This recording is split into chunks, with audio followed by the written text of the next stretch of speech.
Hello there everyone and welcome back. Today guys we're going to detail this lovely Tesla. It's an electrical car and I should say that it was really pleasant to detail it, especially the wheels, because this car barely have any brake dust. And what it has is a little bit of traffic film on the lower half of the vehicle, and what we're going to do is we're just going to apply our APC Bill Hamber Surfix HD diluted 1 to 10, and we're using our IK sprayer to pre-saturate the area, the lower half, the wheels, the tires, the wheel wells, and then we're going to do a pre-wash.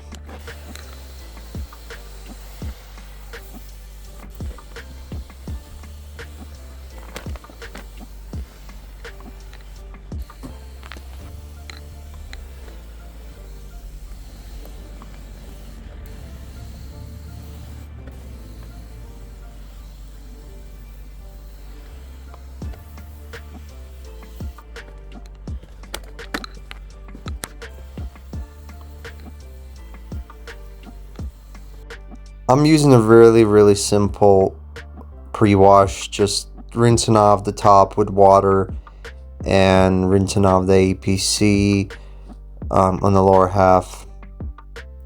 We're only using 15 liters of water here, as we're going to carry on the rest of our wash with the rinseless solution. You might want to focus on tighter areas using the pressure washer. It's really good for the tighter areas because it doesn't have a lot of pressure, so the water does not bounce off, rather than it just gets in the nooks and crannies and it genuinely rinses off all those tight spots.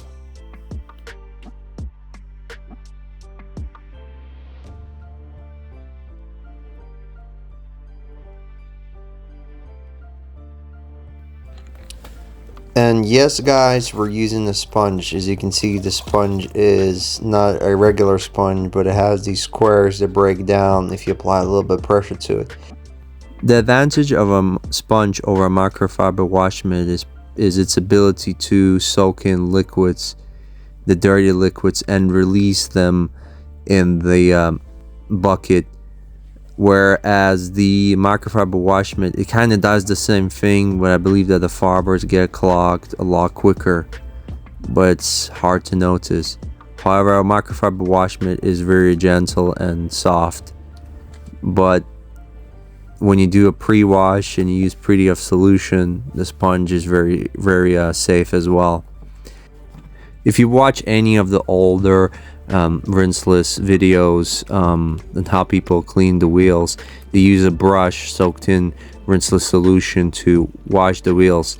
So here's the same school of thought. I'm just using a really soft brush to clean the tighter edges and the dirt is stuck in between the bristles. Then you rinse it off in the bucket and repeat. It's a cool idea, and you don't have to rinse anything off afterwards.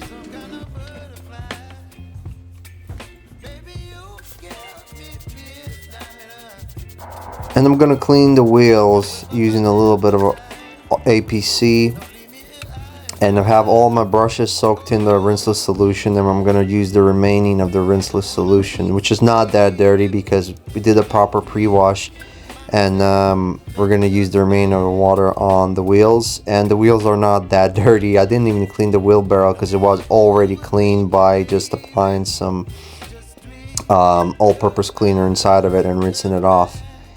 And now we're going to use Meguiars Express Wax to dry the car, spray it over the windows, the plastics, everywhere basically. And I'm just going to dry the car. I'm not going to clay bark the car today. I've spoke to the owner of the car. He will want to do the clay bark service next time, so that's kind of cool.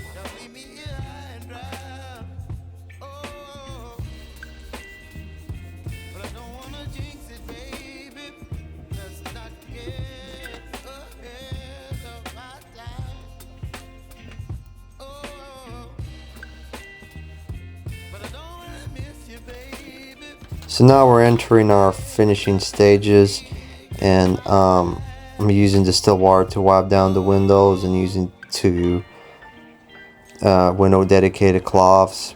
And it's cool that the Tesla has no frame on the top of the windows, which makes cleaning them a lot easier. So to give a car an extra gloss, I'm using soft 99 spray wax to kind of make sure I didn't have any streaks that I might have missed. And I'm basically using it as a quick detailer. However, the car is clean, so we just want to make it pop, so to speak, and the paint look really nice.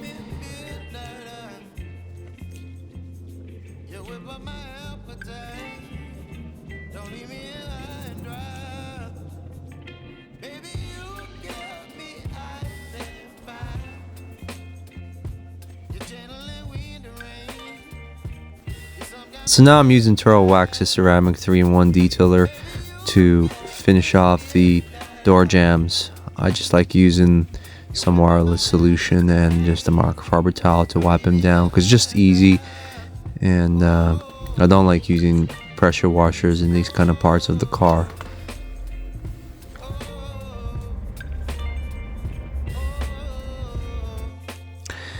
Basic vacuuming and panel wipe down was done to this car.